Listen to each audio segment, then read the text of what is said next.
Have you ever wondered how to paint delicate textures in watercolors, like on this feathery robin, building up the layers to create depth and help bring it to life? In this video, I'll show you how I painted this cute robin step by step. The truth is, I wasn't entirely sure how this painting would turn out when I started. I had a rough idea of my approach, but watercolor can be unpredictable, and it's all about working with its quirks. In the process, I used 3 specific techniques to build layers of texture and add depth, and one very useful method to create the illusion of feathers, something that is often tricky when painting birds. If you'd like to try this painting for yourself, you can download a free sketch outline and reference photo from my website. Just check the link in the description below. Hello and welcome back. My name's Anthony. I'm a professional artist and I've been teaching people to paint in watercolors for the past 10 years or so. If painting delicate textures like feathers has ever felt intimidating to you, you're not alone. In this video, let me show you how I did it to give you some guidelines for your next bird painting. Okay, so to get started, trace the outline of the robin onto a sheet of watercolor paper. I'm using cold press cotton paper for this exercise. Then fix the sheet onto a flat board with masking tape. Before I started the painting, I used some masking fluid to cover some of the small highlights in the eye and on the wing. The first step is to wet the body of the bird with some clear water. I'm going to be using a wet on wet technique to establish a foundation of colour, but I avoided wetting the red feathers on the bird's breast to prevent any colour from bleeding into that area. The colours I used were burnt sienna mixed with some Hansa Yellow Deep and a little burnt umber. I often use a wet on wet technique like this to establish the underpainting of a subject. It's a bit like laying down the foundation, creating a smooth base with soft blends of colour before adding the following layers. For the underside of the bird and the areas where the form is in shadow, I dabbed in some French ultramarine. You can also see me adjusting the pigments on the surface, pushing them around with a clean damp brush. There was too much colour on the front of the robin, so I needed to remove some of the paint and smooth out the blending. While the surface is still wet, I continue to charge in some darker spots of brown paint. All the time I'm looking at the reference image to gauge where the light and dark colours should go. I took advantage to add some colour to the beak and smooth out the transition with the body before letting everything dry. Now I'm going to apply the same wet on wet technique to add the robin's red breast. I only dampen the front of the bird so the colour doesn't spread too far. Here I'm using Hansa Yellow Deep and Pyrrole Scarlet to paint the bright orange feathers on the breast. These are both warm pigments, so mixing them together creates a wonderfully bright, vivid orange colour. I started with yellow, then an orange mixture, and finally dabbed in some pure red paint. This gives a nice variation of colour across the surface rather than simply painting everything orange. A couple of areas needed lightening up on the front of the bird and around the eye. You can do this with a clean blotted brush to soak up some of the damp paint off the paper. This is known as a lifting technique. I let the orange paint dry completely before adding some detail to the eye. Next, I wanted to create feather-like textures on the robin's body. To achieve this, I used a dry brush, pressing it into a cloth to splay the bristles. This spreads them out into smaller, random strands. With only a small amount of paint on the brush, I gently touched the paper using light brushstrokes.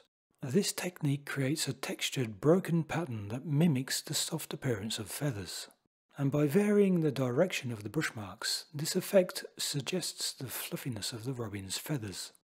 Although this particular brush technique is known as dry brushing, we're essentially adding another layer of paint over the foundation colour, which in watercolours is known as glazing. And both these techniques fall under the category of wet on dry.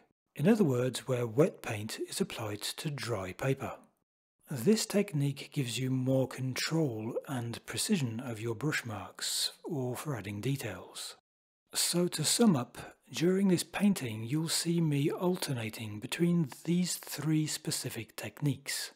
Wet on wet, wet on dry, and dry brushing. This lets me build up the colours and the darkness of the values little by little as I try to create a more 3-dimensional appearance. For example, here you can see me adding some lines of detail with a wet on dry method. And here I added a darker shape to the head, then dabbed in some pigments using wet on wet. Then I used wet on dry to paint a dark shape near the tail, and a more golden brown colour to the top half of the bird, which I blended out to make the edges smooth. And while these shapes are still wet, I'm using wet on wet to charge in some darker shapes of brown. And this is how I slowly progress the painting with several layers of colour. I'll let you watch the rest of the painting process and the techniques I used to get to the finished result.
And here's the finished result. If you've enjoyed this video, please consider giving it a like and subscribing to my YouTube channel.